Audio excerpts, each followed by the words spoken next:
തമിഴ്നാട്ടിൽ നിന്ന് വരുന്ന ഒരു പ്രധാനപ്പെട്ട വിവരം ചെന്നൈ ചെപ്പോക്ക് സ്റ്റേഡിയത്തിൽ ബോംബ് ഭീഷണി ഉണ്ടായിരിക്കുന്നു എന്നതാണ്. തമിഴ്നാട് ക്രിക്കറ്റ് അസോസിയേഷനാണ് ഇമെയിലിലൂടെ ഭീഷണി സന്ദേശം എത്തിയത്. ഈ വാർത്തയുടെ വിശദാംശങ്ങളുമായി മുഹമ്മദ് റഹീസാണ് ചെന്നൈയിൽ നിന്ന് തത്സമയം ചേരുന്നത്. മുഹമ്മദ് റഹീസ്, ഇപ്പോൾ ചെന്നൈയിലും ഒരു ജാഗ്രതയുടെ നിർദ്ദേശം നൽകേണ്ടുന്ന സാഹചര്യത്തിലേക്ക് കാര്യങ്ങൾ എത്തുകയാണോ? ഈ ഭീഷണി സന്ദേശം എവിടെ നിന്ന് എത്തി എന്നതൊക്കെ കണ്ടുപിടിക്കാൻ കഴിഞ്ഞിട്ടുണ്ടോ? എങ്ങനെയാണ് തുടർ നടപടികൾ?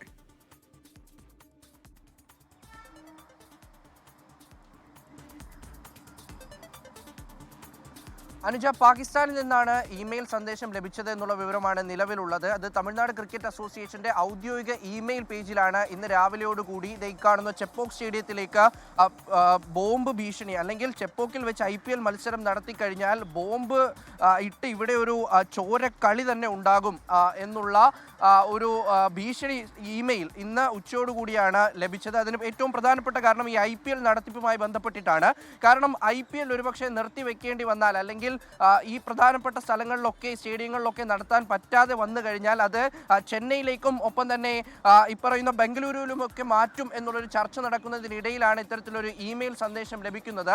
അങ്ങനെ ഇന്ന് ഉച്ചയോടുകൂടി ഇമെയിൽ സന്ദേശം ലഭിക്കുന്നു. ഉടൻ തന്നെ പോലീസ് ഈ ഭാഗത്തുള്ള സുരക്ഷ ശക്തമാക്കിയിട്ടുണ്ട്. ശേഷം ഇപ്പോൾ ഈ സ്റ്റേഡിയത്തിനുള്ളിൽ തന്നെ 3ലധികം പോലീസ് വണ്ടികളുണ്ട്. അതിൽ നിറയെ പോലീസുകാർ ഈ സ്റ്റേഡിയത്തിൽ എത്തിയിട്ടുണ്ട്. കാരണം ഇവിടെ ഇന്ന് കുട്ടികളുടെ പ്രാക്ടീസ് മത്സരങ്ങളും മറ്റ് പ്രാക്ടീസുകളും ഒക്കെ നടക്കുന്ന ദിവസമാണ്. അതുകൊണ്ട് തന്നെ യാതൊരു തരത്തിലുള്ള ഒരു റിസ്ക്കും എടുക്കാൻ കഴിയില്ല. അങ്ങനെ ഒരു ഭീഷണി സന്ദേശം ലഭിച്ച ഉടൻ തന്നെ പോലീസ് ഈ പ്രദേശത്തെ സുരക്ഷ ഒന്നാകെ ശക്തമാക്കിയിട്ടുണ്ട്. തമിഴ്നാട് ക്രിക്കറ്റ് അസോസിയേഷനുമായി നേരിട്ട് ബന്ധമില്ലാത്ത ആർക്കും ഇതിനകത്തേക്ക് പ്രവേശിക്കാൻ കഴിയില്ല എന്ന നിലയിലാണ് നിലവിലിവിടെ സുരക്ഷ ഒരുക്കിയിരിക്കുന്നത്. ഉച്ചയോടുകൂടി എത്തിയ സന്ദേശം എന്തായാലും ഇപ്പോൾ ഇവിടെ ഒരു റൗണ്ട് പരിശോധന പൂർത്തിയാക്കി കഴിഞ്ഞിട്ടുണ്ട്.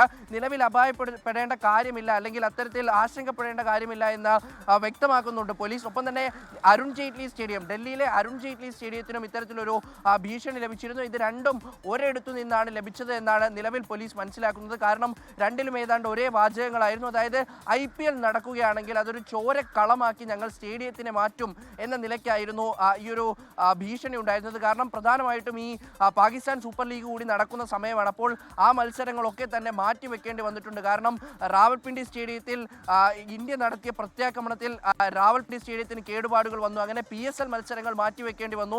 അതിൻ്റെ ഭാഗമായിട്ട് പാകിസ്ഥാന് കടുത്ത ഒരു വെല്ലുവിളി ഇന്ത്യ അത്തരത്തിൽ ഉയർത്തിയിരുന്നു. അതിൽ അവർക്ക് തിരിച്ചടി നേരിടുകയും ചെയ്തു. അതിന് പിന്നാലെയാണ് IPL നടക്കാൻ സാധ്യതയുള്ള സ്റ്റേഡിയങ്ങൾ, അതായത് ഇന്നലെ ധർമ്മശാലയിലൊക്കെ മത്സരം മാറ്റിവെച്ചതിനു ശേഷം പിന്നീട് IPL നടക്കാൻ സാധ്യത കൽപ്പിക്കപ്പെടുന്ന സ്റ്റേഡിയങ്ങൾക്കൊക്കെ കേന്ദ്രീകരിച്ചുകൊണ്ട് ഭീഷണി സന്ദേശങ്ങൾ വന്നിരിക്കുകയാണ്. എന്തായാലും ഒരു റിസ്ക്കും എടുക്കാൻ പോലീസ് തയ്യാറായിട്ടില്ല. കൃത്യമായിട്ടുള്ള നിർദ്ദേശം മുഖ്യമന്ത്രിയുടെ ഭാഗത്തു നിന്ന് തന്നെ പോലീസിന് ലഭിച്ചിട്ടുണ്ട്. അങ്ങനെ ഇപ്പോൾ ഈ സ്റ്റേഡിയത്തിനകത്ത് ഒരു റൗണ്ട് പരിശോധന പൂർത്തിയാക്കിയിട്ടുണ്ട്.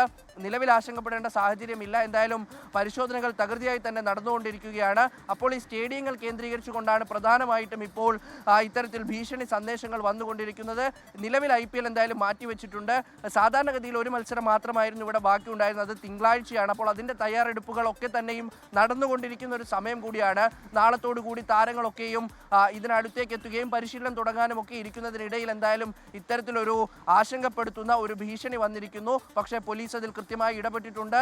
ആ ആശങ്കകൾ നിലവിൽ അവസാനിച്ചു എന്നുകൂടി പറയാൻ പറ്റുന്ന ഒരു നിലയിലാണ് ഉള്ളത്. അനുജ, അതാണ് ചെപ്പോക്ക് സ്റ്റേഡിയത്തിന് മുന്നിൽ നിന്നാണ് ഇപ്പോൾ മുഹമ്മദ് റഹീസ് വിവരങ്ങൾ നൽകിയത്. അവിടെയാണ് ബോംബ് ഭീഷണി.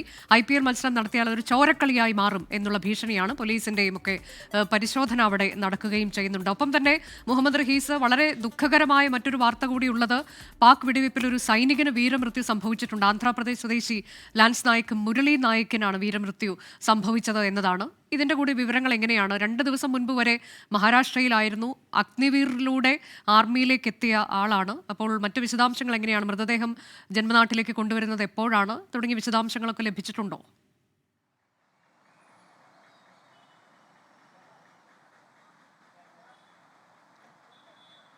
അനുജ, വളരെ സങ്കടകരമായ കാര്യമാണ്. അതായത് നമുക്ക് മനസ്സിലാക്കാൻ കഴിയുന്നത് ഇന്നലെയോ അല്ലെങ്കിൽ അതിന് തലേ ദിവസമോ ഈ ലൈൻ ഓഫ് കൺട്രോളിൽ പാകിസ്ഥാൻ നടത്തിയ ഒരു ഷെല്ലിംഗ് ഉണ്ട്. ആ ഷെല്ലിംഗ് തുടർച്ചയായി അവർ നടത്തി, യാതൊരു നിയന്ത്രണവും ഇല്ലാതെ നടത്തി. അതിനുശേഷമാണ് ഇന്ത്യ തക്കതായ തിരിച്ചടിയൊക്കെയും നൽകിയത്. അപ്പോൾ ആ ഘട്ടത്തിൽ ആ ഷെല്ലിങ്ങിനിടെയാണ് ഇപ്പോൾ ലാൻസ് നായിക് മുരളി നായിക്കിന് വീരമൃത്യു വരിക്കേണ്ടി വന്നത് എന്ന വിവരമാണ് ലഭിക്കുന്നത്. അദ്ദേഹം ശ്രീ സത്യസായി ജില്ലയിൽ നിന്നുള്ള ജവാനാണ്. 2022 ശേഷം ഈ ആർമിയിൽ ജോയിൻ ചെയ്തതാണ്. അഗ്നിവീർ കൊറിയറിലൂടെ ആർമിയിലേക്ക് എത്തി. ആ കുടുംബത്തിൽ ആകെ ഉണ്ടായിരുന്ന ഒരേ ഒരു ആളാണ്. കാരണം അച്ഛനും അമ്മയുടെയും ഏക മകനാണ്.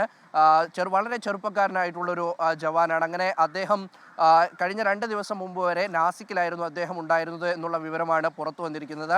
അതിന് പിന്നാലെ ഇന്ന് രാവിലെയോടുകൂടി ഈ വിവരം ഔദ്യോഗികമായി സ്ഥിരീകരിക്കാൻ കഴിഞ്ഞത് മുഖ്യമന്ത്രി ചന്ദ്രബാബു നായിഡുവും ഒപ്പം തന്നെ ഗവർണറും ഇവർ രണ്ടുപേരും അദ്ദേഹത്തിന് അനുശോചന കുറിപ്പ് അറിയിച്ചിരുന്നു. ഒപ്പം തന്നെ ഒരു കുറിപ്പ് ഒരു എക്സിൽ പോസ്റ്റ് ചെയ്യുകയും പിന്നീട് അദ്ദേഹത്തിൻ്റെ ആ ഒരു ധൈര്യത്തിന് അദ്ദേഹത്തിൻ്റെ ആ ഒരു രാജ്യത്തിന് വേണ്ടി ജീവൻ സമർപ്പിച്ചതിലുള്ള ഒരു അനുശോചനം അതൊക്കെയും അറിയിച്ചുകൊണ്ട് രണ്ടുപേരും എക്സിൽ പോസ്റ്റ് ചെയ്തതിന് പിന്നാലെയാണ് ഇത്തരത്തിലൊരു വിവരം പുറത്തു വരുന്നത്.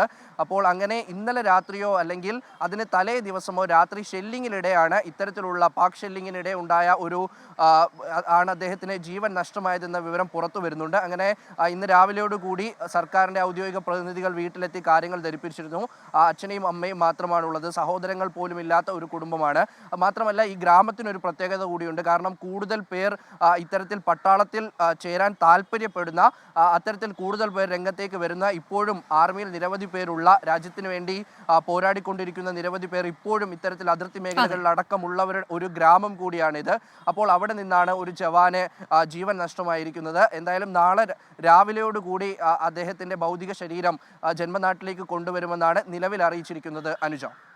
അതെ, അതാണ് ഇപ്പോൾ രാജ്യമെങ്ങും വലിയ സുരക്ഷയിലാണ്, ജാഗ്രതയിലാണ്. ഉന്നതതല യോഗങ്ങൾ ചേർന്നിട്ടുണ്ട്. വിദേശകാര്യ മന്ത്രാലയത്തിന്റെ വാർത്താ സമ്മേളനം 5 മണിക്ക് തന്നെ ഉണ്ടാകും. അതിനിടെ കൂടുതൽ അധികാരങ്ങൾ സംസ്ഥാനങ്ങൾക്ക് നൽകുന്നു. സിവിൽ ഡിഫൻസ് നിയമങ്ങൾക്ക് കീഴിലുള്ള അധികാരങ്ങൾ ഉപയോഗിക്കാൻ ചീഫ് സെക്രട്ടറിമാർക്ക് കേന്ദ്ര ആഭ്യന്തര മന്ത്രാലയം നിർദ്ദേശം നൽകുന്നു.